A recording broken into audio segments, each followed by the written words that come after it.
La cucina di Leo, la cucina di Leo, la cucina di Leo, la cucina. Good evening, welcome to the episode 6 of La Coscienza di Leo, my podcast. Today I have the great pleasure to host a very talented artist, Vilma. Thank you. I am very honored to hear that you think that I am a talented artist. And I've been listening to your podcast before, and I'm really happy that you invited me. Let's do it. I think it will be the best episode I ever recorded, so I have high expectations. No pressure. All right. So, Vilma, how would you consider yourself? More an artist, photographer? Is there any label that will describe you professionally? I would say that I myself think of myself more as an artist, but other people tend to put me under the label photographer. So, whatever you can choose, but let's go with artist. All right. So, how would you describe your vision of art? Briefly, a little bit of biography. How would you connect your production with your personal life? What I would say about myself, in a nutshell, that I'm a self-portrait photographer. I think that's something that is very important about my work and about my personal life also, because photography has become such a big part of my life that it is personal life, it is work, and everything else and everything in between. And that's what I would say. That's what I do. And I started in fashion photography. Actually, I don't know if you knew that, because No, it's a bit of this secret part of my career that I never talk about.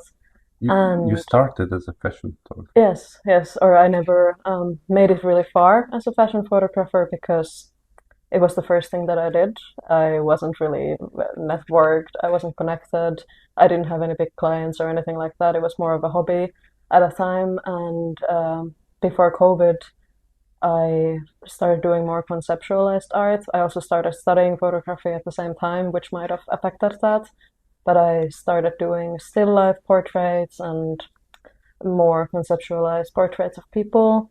And during COVID, I started doing self-portraits, and now since 4 years, I've been doing that. So no more fashion. And these changes in your production also were comparable to changes in uh, lands and cities. So you are from Finland, Yes, I'm from Finland. and so this fashion photography was still in your period in Finland itself. Yes, when I came to Berlin, I think there were a couple of months that I was still always searching for models, and I found it really interesting to work with people, also because I didn't know anybody from the city. So it was a way for me to get to know a lot of women, for example. I usually only photograph women, and it was really inspiring for me. But now I don't really do that anymore, but I think it was really important during the time moving to another country and trying to find life here. So yeah, a few months into when I come to Berlin, I still did fashion. And you still think that Berlin is the right place to develop? Yes, I would say so. I think Berlin is such a nurturing environment for an artist.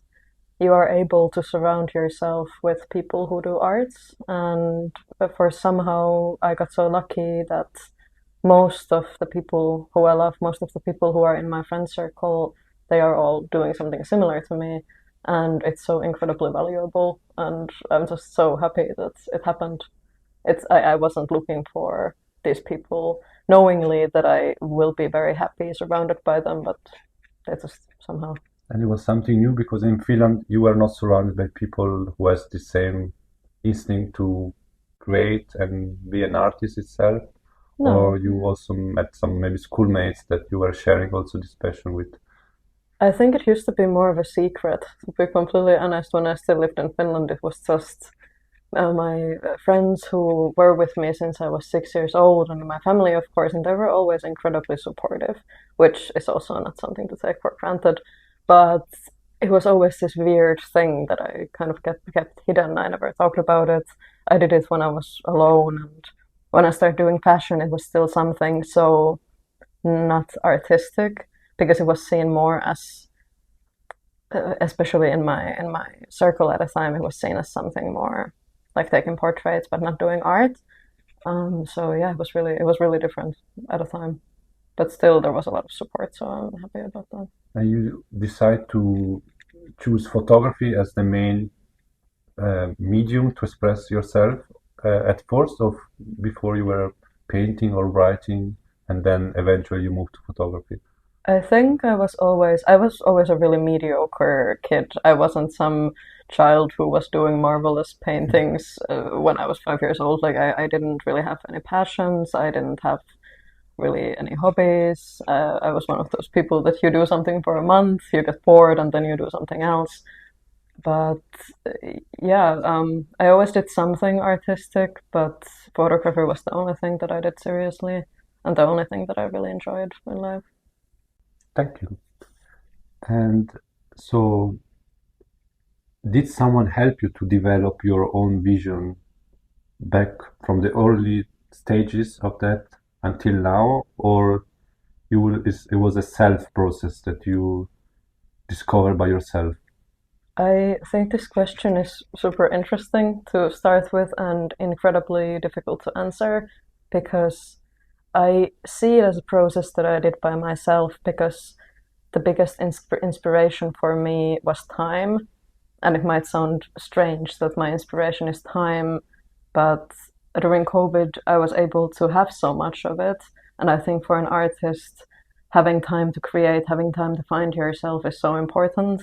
And I think that if there was more time to give to artists in the world, they would be doing incredible things. And for me, time was the one thing that taught me the most.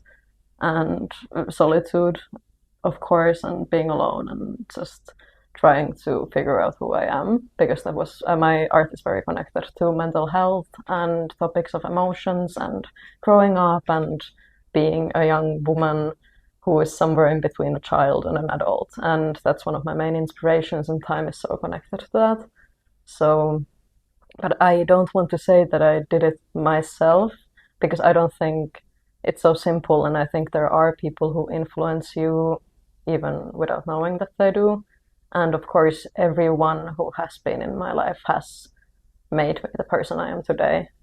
And yeah, it's a really difficult question to answer. I hope that is somehow putting it together what I said. And you think this um, quantity of time that you had, which role has boredom in that? Because sometimes if you feel that you have tight schedules, you are more productive and you feel like that you follow your sparkle more quick because you don't have time for distraction. And if you have a lot of time, maybe you can postpone. But it seems to me that for you, it helps you to take and to construct something in a more slowly and aware way when you have an idea, maybe. Yes, I would say boredom is a great description of the where my work comes from, but not necessarily the creative part of my work. I think boredom has a lot to do, or idleness has a lot to do with me having to look at myself and me not being able to escape from myself. And I think when you are busy and when you have so many things to do, it's really easy to ignore the person who you actually are. And it's really easy to ignore the parts of yourself that you don't like. And my art is very much about those parts of me that I don't like and those parts of, or humans overall, that we keep pushing away and we never want to look at.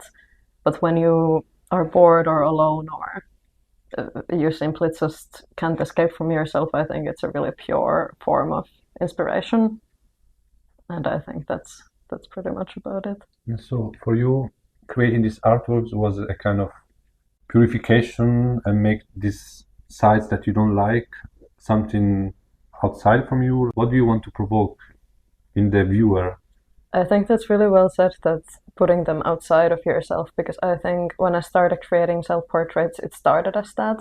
I wanted to disconnect myself from myself as much as I can. I started creating characters and I started living a bit in these characters and creating a life around them. That was, of course, partly mine, but partly fictional also. And these characters became something that I didn't like. But then when the time passed a bit, I realized that it's not about putting these things away and it's not about disconnecting yourself. It's more about being okay with these parts. And with my art, I'm not trying to fix anybody, I'm not trying to fix myself or any outer factors necessarily. I'm just trying to be okay with it. Kind of like it's a bit of a form of therapy for myself that I look at the issue, if it's even an issue, but an issue that maybe society has made me think that is an issue, and I learn how to live with it. And that's why self-portraiture also is so important for me. I think it's a mechanism of coping.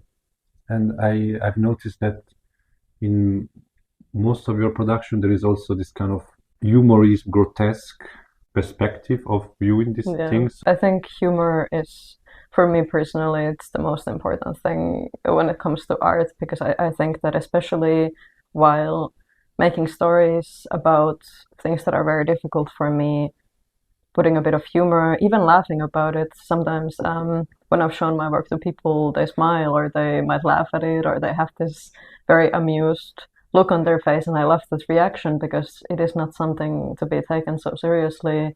And I think this pure somehow being annoyed at my art or laughing about it, it just makes it way more easy to look at. And I love to do it that way, that it's simple for people to analyze and to feel home with.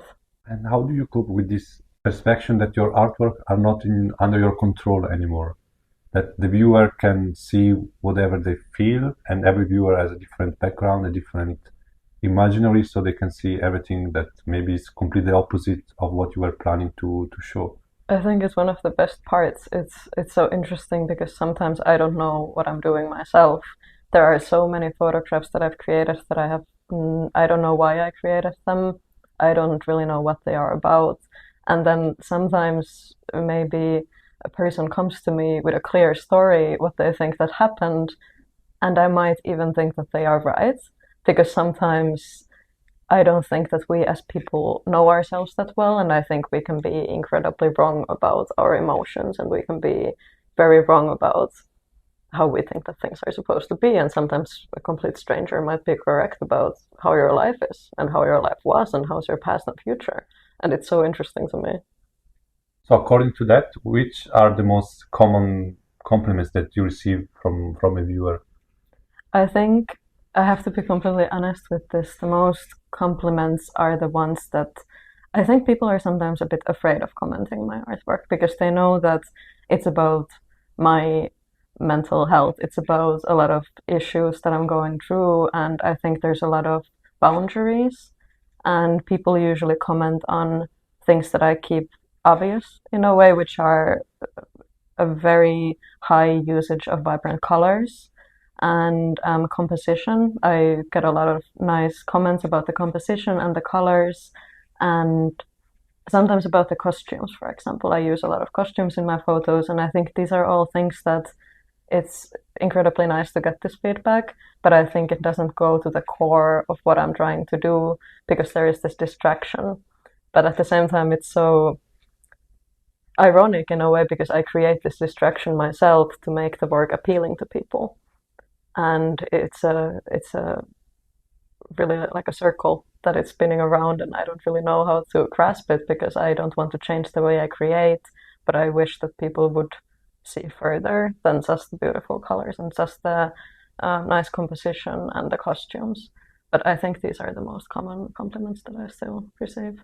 And what about the most common criticism that you receive by people?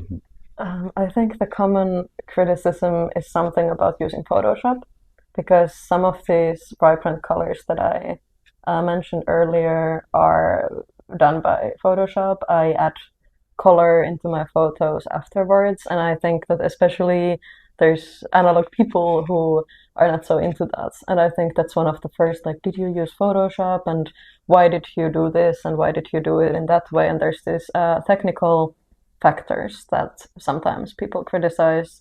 Also, I mostly photograph with natural light, and I'm not that technical. I was never really interested about the tech side of photography. I barely know how to use my camera, even though I have studied photography, but it was just never something interesting for me because everything that I love happens outside of the photograph in a way. Everything that I create for the camera is not a very big part of it.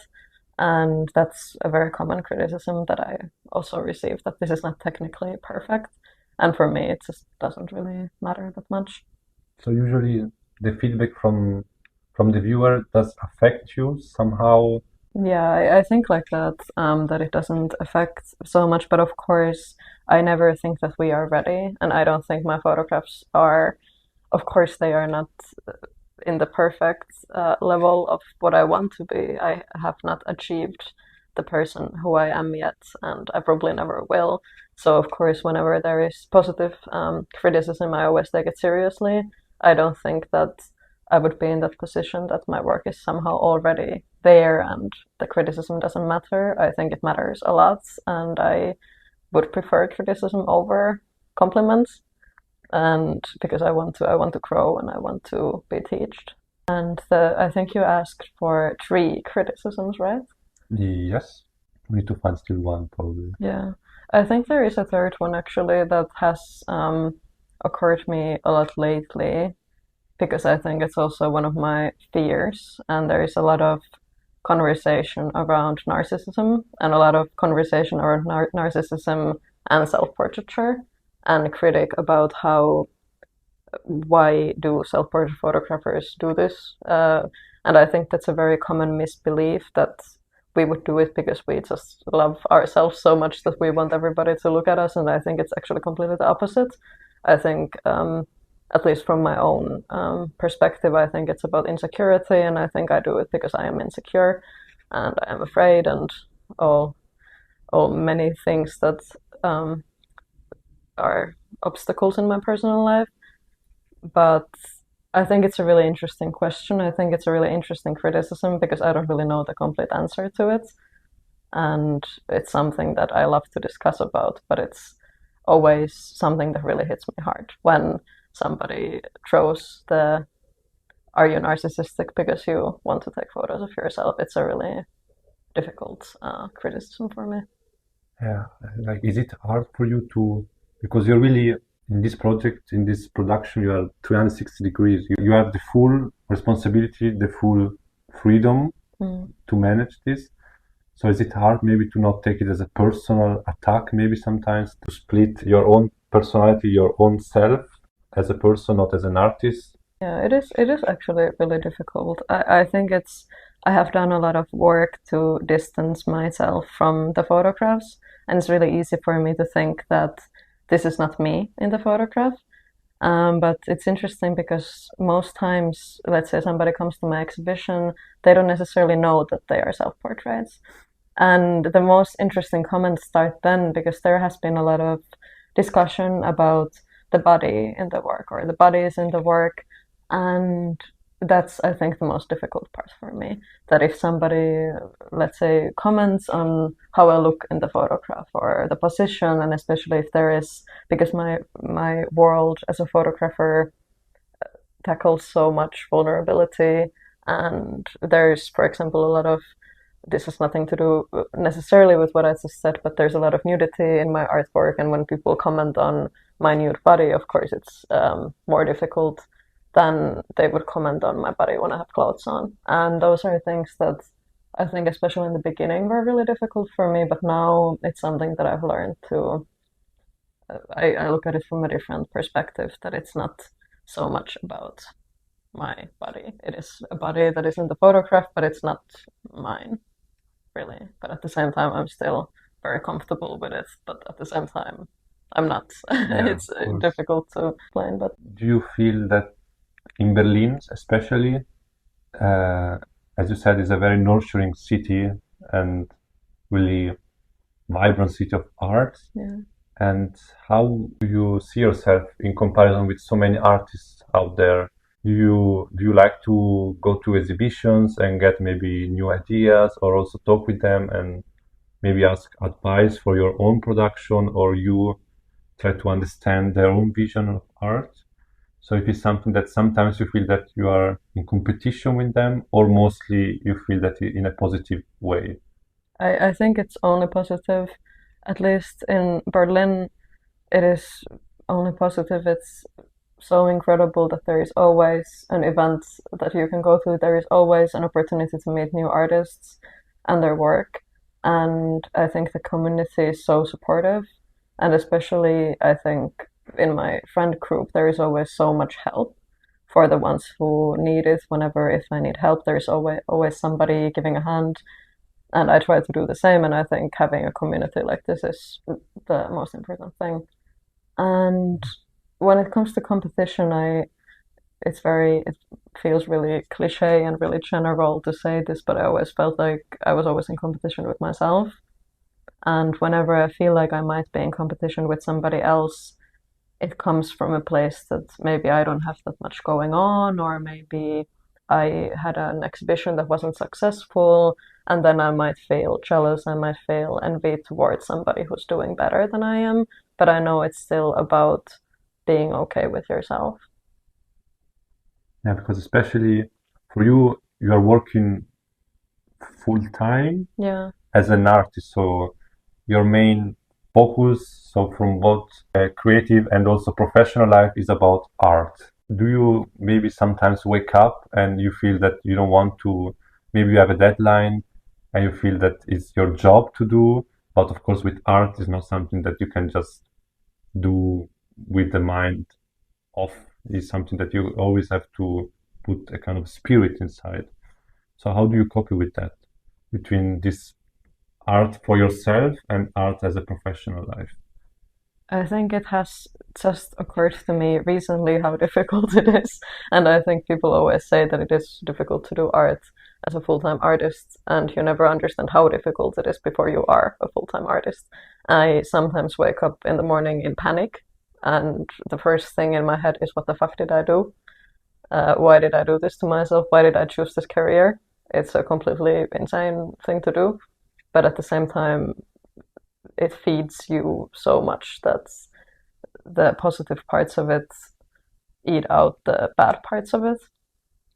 And yeah, when it comes to trying to cope with daily life, and I think saying future is difficult because I'm somehow thinking about the past right now a lot, and I'm thinking about how in the past I had more energy and I believe I had more creativity also, because I didn't have to think about these things. I didn't have to think about making money. I didn't have to think about when is my next exhibition or will there be a next exhibition. I only thought about, I have this fire, I have this thing that I have to spit out of my body, and that was the art that I created. And it still sometimes is like that, but these days I feel like I am in a way watering down my own fire, because I have so many other things that I think I have to concentrate on. And simply this time is, of course, taking a lot of time from me to be able to create. And I create less and less every single day. And I keep hearing from other artists that that's how it goes, that when you start getting more opportunities, you don't have that much time for creating. And I'm taking it very seriously. And these days, my technique is to take a day off and only create, not do anything else, not look at my email, not look at anything, and just do art that has been in the back of my head waiting to get out. And then the other days of the week, I do everything else. I do all the paperwork, I do all the applications, interviews, emails, everything. But it has to be two separate things, because otherwise I will explode. My head will be scattered on the wall. And because also, like in this work, you can't really delegate easily. Like you really have to promote yourself, and you need to search for opportunities, everything by yourself. Yeah. So basically, you can also just maybe also split between this bureaucratic, more office. It's a kind of office It is task, an office. right? Yeah, it's completely an office job. You just do it from your house, but it's not so different from anything else. You are on your computer and you do paperwork, and that's it. Do you think that there is a lot of compromise, that some artists decide for the purpose of selling, they kind of fall for mainstream topics maybe, or they try to eat just the spot that they know they will get sell their artwork easily, and maybe they compromise with their own very mental idea they had in their mind. I think so. I think it's also, especially, I still consider my work to be quite commercial, and I do see that my artwork has commercial value, and I don't think it's a bad thing. For example, I think that it was Andy Warhol who saw himself as a product, not so much as an artist. He was just a complete product of something you sell. And I'm actually really fascinated by that idea of being a product and being something that can be sold. But at the same time, I, for example, do have artwork that I don't mean to show to people. I have archives that are only for me, and I have things that I do keeping a thought that nobody will ever see this. But funnily, sometimes that work seems to be my best work, and then it ends up being there in people's eyes, because it's when you do art only thinking that nobody will ever see this, it's usually better than when you try to make something that people like. But I do consider myself quite lucky because I never stressed about if people like my work or not. It seems to be that they do, but that was never my aim. I never wanted my art to be likable, and I never created art for artwork that I intend for that purpose. And for you, do you think that the process of creating one singular photograph or artwork is ended when it's printed, or still it haunted you also for the next times as well? I think that as an artist, I am so digital in so many ways that I think even if it's just a JPEG file, it is a complete done artwork. If I decide that it's done, it doesn't necessarily have to be printed. I actually have a lot of artworks that I've never printed, and I still think that they are ready. And I don't really struggle with that. But at the same time, I don't like digital presentation of artwork. I think that, of course, like during COVID, we had to do it. We had to do online exhibitions, also NFT. But I don't like either You of tried these. also to do an NFT? I actually did try it. I've Okay. never said it to anybody because my it failed. But it was one time. I don't like the world of NFT. I am completely. I wouldn't say I'm against it. I don't really care if people do it, but I don't like it. And the same thing with digital exhibitions, digital everything. I think it's just everything is so much better in person.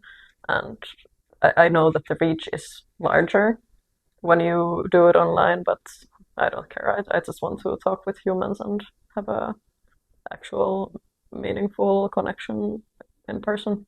Because you think that still has a kind of value of the tradition of art, so like to be exhibited in a museum, so the place itself is like the portal between the routine life, the street, and when you enter to this location is something that this art. Yeah, I would say I give value to it, but at the same time, I'm very opposed to whenever it gets too elitist, because I think that art should be more achievable for everyone. And I think when we give too much value for a space, for example, for a museum, only because it's this specific museum, it has to be the place to go. I don't really understand that either, and it just feels a bit hypocrite to me.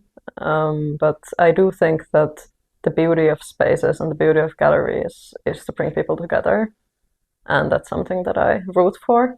But I think it should be a way to bring everyone together, and not only the people who feel like they are entitled to enter this space. And I think that's a huge problem that we have, and I think maybe we have taken a step towards a better atmosphere, but still it is very much like.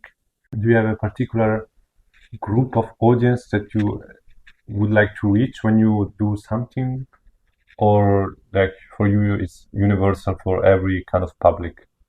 I think it's universal. I would say that it is the best for me whenever I can see that somebody identifies with what I do and somebody can see themselves, even a tiny part of themselves in my work. Maybe a memory, maybe they can remember a nightmare that they had 2 days ago. Maybe they see an emotion that they have been going through. Maybe they know something about the work, anything that they can hold on to, and anything that could possibly make you feel better if you're not feeling good. I think that's all that matters, really. There was a lot of rumors about this new technology and artificial intelligence. For example, there's this new program, it's called Sora dot something AI. Yeah, They actually not will familiar. create this video auto generated by artificial intelligence. Mm. And if you see on the web, on Reddit, YouTube, all the comments, I would say the great majority are all like people who got afraid that they will steal the creativity of human being and you will not be able to distinguish what is a man's product and machine product. And so like people are afraid to get substituted by the machines itself. So I would like to ask you your opinion if you think that this tool could be a great help for you, not only for you as a person, but also for your personal journey in art and self-discovery. Yeah, I think I want to open this discussion with a more general take on AI that I have. And my take is that I think AI can be incredibly helpful and it can be a great tool to use if you're using it correctly. But I think AI holds so much power that we don't necessarily realize yet. And I think it's incredibly scary how, for example, recently I've seen war photographs that are artificial intelligence, and that's just incredibly sad and it triggers me and it's horrible. And I am afraid of AI in a sense that what it will do to humanity, but I am not afraid of what AI will do to art because I think that an artist, no matter what they use, they are telling a story, no matter which tool, no matter how they do it. I think artists are always important, and art enhanced with AI can be really good. It can be really beautiful. It can be really meaningful. But in other sense, I think it's something to be careful with. But for example, personally, I don't think that there will be an AI artist who will be taking my my position or my job because it could be any artist. And it will be because there are so many incredibly talented people who are way better than I am. And I don't understand why I would need to see it as a threat. And also, I mean, for example, these war images that were auto-generated, I still think that until the generation itself is not aware, it's just a product of gathering around files that maybe in this big database that is internet, and then they were mixed together. But it's not that ChatGPT planned to make these photos in that way. Yeah. It was just, I think, a result of data and the algorithm. Okay. So from one side, I think I will be more fascinated to see a new perspective of creating something so that is not human. So completely that a machine decide to add some particular details or create something, have an opinion about aesthetic or what could look cool as an artwork. So this I think will be still at the same time scary and fascinating to see completely new vision that is not produced by us, by a human being. And I think that's a really valid point, and I agree with you. I think whenever there's an experiment that we are talking about humanity and we are discussing how AI sees humanity, I think that's very interesting. But for example, with the war photographs, it was not clearly pointed that they are AI, and I think that's when the problem comes in. And but we don't have the tools of the viewer to understand what is real, what is not. Exactly. I want to ask you something, because I feel like the whole thing with artificial intelligence, in this case being against humans, comes down to the fact that, do you think that humanity would be better if we didn't have emotions? Or if we were just a rational things making everything based on calculation? Do you think humanity would be better? I think that's the rule of nature, to have both sides of kind of wild Dionysiac approach of life and the more Apollinean way of order. So it's always, I think it's part of life itself to not be always one side, just black or white. Is the mix of them that make ourselves being. So I actually think that you can't really block one part of you and just be precise all the time.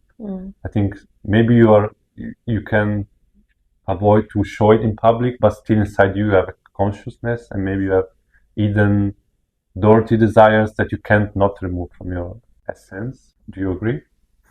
I think so. I think I agree. But it's more this, I cannot help but think that I feel like as a humanity we have fucked up so badly that if we weren't as we are, why do we see us humans as something so marvelous in the way we work and in the way we feel and when it's not working out. And I think it's interesting. Like, of course, I don't want us to be machines. That would be horrible. That's a nightmare. But at the same time, would the world be a better place if we were? But yeah, this is just complete. I mean, the story of human being is relatively short compared to just a life of other Earth. So, like, we already experienced how Earth looked like before us as well. Yeah. Right. So, and also the idea that it's really we don't know so many things about so far away the whole universe itself, and also inside of us, every cell, we still have some mysterious of our own brain, our own emotion, how they created.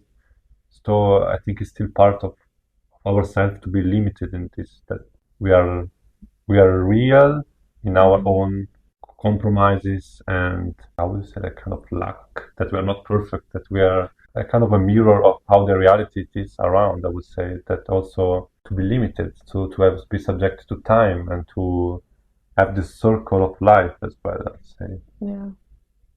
Yeah, it's at the same time it's really scary. Feels like you don't really have a choice. But also kind of releasing that you can just relax and knowing that it's not your own responsibility every time to questioning these things.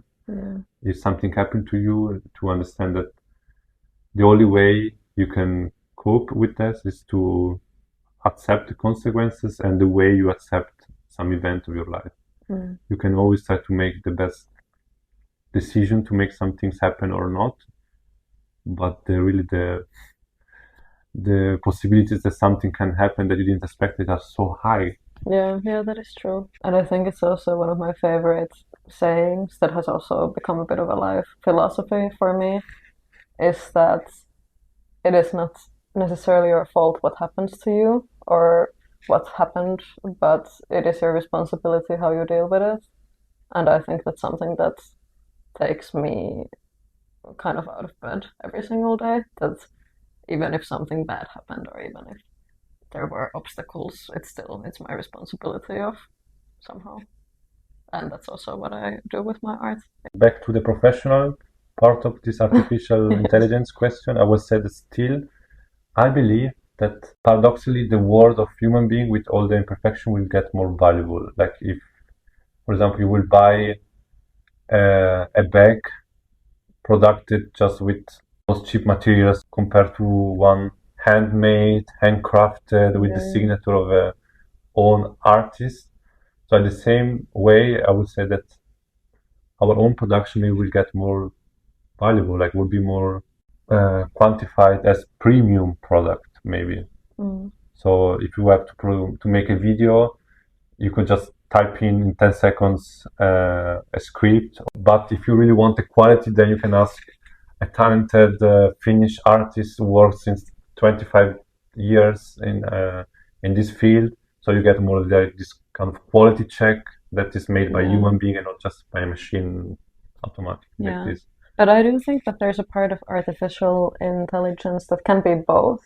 Like, because I think that there are a lot of great artists who work with AI without it being easy. They do loads of research and they do a lot of background work, and then it's just a small thing they add to the art. And I think it's not fast fashion in a way. It's just a product of art, and I think it's difficult sometimes to tell how it was made based on looking at it, if it was like that or not. Yeah, and also it would be maybe more also common to create something to people will be more reachable, that you don't need an Hollywood production to make a cool video. Yeah. You can just use a system and it will be automatically produced Yeah. with one computer, one phone. Exactly. Yeah, you don't need to get the most expensive camera to have good quality. It had to be, if you have an idea, you can express it more easily, more democratically, maybe. Yeah. Moving on from the AI, it still seems that our future will be always more involved in these new technologies and more advanced way of living in an urban surrounding, in an urban society. So which important still has for you nature? Try to go back to the rural way of living, more essential, more traditional way of living. Especially because we are coming from Finland, so I think it's still country really that give importance to nature itself, to tradition, to just have a walk in the forest. Yeah, I think it's easy for Finnish people and important for Finnish people to um, keep the focus in nature, because partly because we have so much of it, and we are so lucky to have that much nature and untouched, very pure, beautiful nature. And of course, coming from Finland has a really huge aspect on how I look at nature. And interestingly, these days, I feel like a completely different human. When I have the opportunity, I usually put Finland and nature together. So whenever I go to Finland, I feel way better. I feel happier. I feel more creative. I feel more in peace. And in Berlin, nature is not even that far away. It's interesting because Berlin is such a big capital and there is nature everywhere. There's lakes, and I try to go as much as I can, especially in the summer. It's just important and relaxing for me. But I think it's also interesting that these days we have to make the choice if we want to live with technology or not. It's something that you can't avoid, and if you want to avoid it, you have to go far from it. And I think that's the really scary part of living in like a nobody society, that you cannot not be connected to technology without choosing to go as far as possible. And sometimes you don't have that choice. Sometimes you don't have the time, you don't have the money, you can't escape from it, and it's not really a choice if you want to be on your phone. You just automatically have to, and it's really sad. So yeah, I think giving time for yourself and giving time for nature is the most important thing. So do you feel that this make you appreciate more the way of how time flows, how you can just enjoy the sun going through the leaves in the trees and not get always want more from learning new things, get always input in your phone, so you see an interview and then you see the video and then you see something, always something that it makes you wanting more Yeah. information. Yeah, and it makes you really blind also, all this information. And I think that there has been now a lot of conversation about the human being, human doing. And I think that's something that we need to highlight even more, that we are not here only to achieve things, and we are not here only to be part of something, because we already are a part of something. And nature, of course, is the best place to think about this thing in. Does have also a big role for your inspiration, nature? Because last year you had this project in Iceland, and you were really connected, I think, to the landscape itself. And Yeah, I think it's the most fun for me to. I think I've actually only been happy while creating when I have been in nature, when I have been outside. Usually, when I am in a creative environment, I'm inside, and I'm very much in small rooms inside of four walls, either in a studio or in somebody's apartment or in my apartment, and I am not happy while I create. And when I have been doing projects either in Finland or, for example, the project you mentioned in Iceland, I have been incredibly happy. And there is this very standard artist idea that I have, that you cannot create very good things when you are very, very, very happy, because I don't think that my art comes from that place. I believe that other people can do it, but personally I can't. But I think I have succeeded to create good art also in this state of mind, but I don't think I could have done that 4 years ago. I think I'm now getting to a point that I am healthier mentally and I am happier. And art doesn't have to be this dark cloud that um, goes above your head and then you only create from that. It can be anything, and it can be also positive things like nature. And I want to be more like that. That's who I want to be in the future. And talking about the future, do you already have in mind some project that you want to realize, or some goals that you put for yourself? I was talking about this with a friend a couple of days ago that I feel like right now I'm really happy with where I am. And I think that feels incredible to say something like that because it's not obvious and it's not something to take for granted. I never thought that I would be in this early stage of my career and my life that I would be very happy with what I have done and with where I'm going. I don't really have any goals or dreams right now. Of course, because I'm a human, I always want more and I want bigger exhibitions and I want more budget. But right now everything feels really good and I don't really have a goal. Is there any advice would you give to the Vilma of some years ago? Yes, absolutely. I would tell myself not to stress so much. I would tell myself to calm down and not to panic. And I would tell that things will be okay in the end. And even if they won't, it's also okay. And that it's okay not to be okay in Yeah, all the ways. I think that's it. Just to give myself space and time and to treat myself well and thank you. others. Thank you. Thank you. I'm very curious to know if you have any piece of art or a person, like kind of a teacher figure or some place that really inspires you and really like make you something snap in your mind and made you see a new perspective of things. Maybe the best three things that pop up right now in your head. I would love to say a person, but I have to say I have to say a place because I think this place is people, and I am the most creative version of myself when I'm at my grandmother's apartment because I feel like that apartment combines all of my family and everybody has stories from that house. Everybody, in a way, grew up in that house, and there's so much that I can hold on to. And in a way, every single piece of tiles in their toilets tell a story for me, and every scratch on the floor is a story, and it's just immediate inspiration. Whenever I go there, I feel at my best, and that's awesome.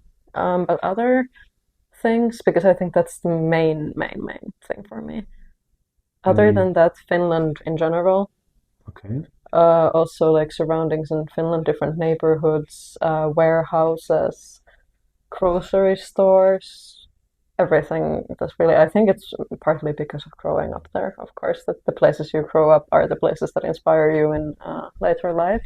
Do you have any movie or any book that really stuck in your head? I think from very early age, because this goes back to I really believe that our young years have a lot to do with the people we are now. And I was really inspired by Hayao Miyazaki in my early life, and I think that was anime in general, actually. But I was really intrigued about drawing manga and watching anime, and I think that was a really big influence. I don't do it anymore. I am, of course, a fan still, but I would say it's not a current inspiration, but I think it's something that, especially color-wise, the palette that he uses in his movies, Miyazaki is something that's somehow got stuck in my brain and it's never gonna come out of there. And what about the imagination factor? Do you also feel that the way of creating this whole universe just from one head, do you also really rich in imagination yourself?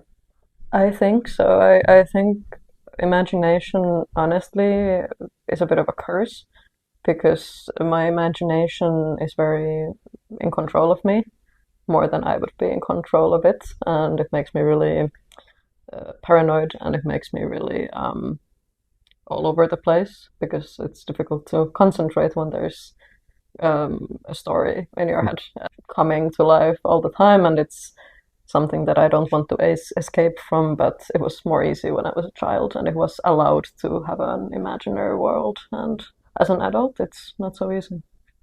Thank you very much for this beautiful talk. Thank you. And I would like to say to our listeners that also your last production is a photo book. It's called Terrarium, and it's also outside now, live, anywhere. So if you're curious, if we made you curious about the production of Vilma, you can take a look there for sure. Yes, please. Perfect. How do you say thank you very much in Finnish? Kiitos paljon. Kiitos paljon. Kiitos paljon. See you at the next episode.